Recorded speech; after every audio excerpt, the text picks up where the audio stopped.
Uzet ću vilice. A ja limunadu.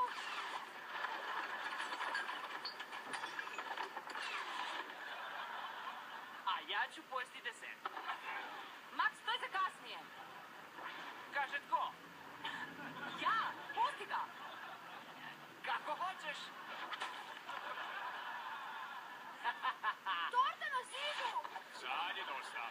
Možemo li bar jednom uživati u finoj opuštajućoj večeri, a da ne koristite svoje super moći? Nema frke. Naravno, tata. Odlično. A sad, gdje je moj peruanski ljuti umak? Odletit ćeš u Peru po ljuti umak, jel da? Thunderman, naprijed! To me uvijek razveseli.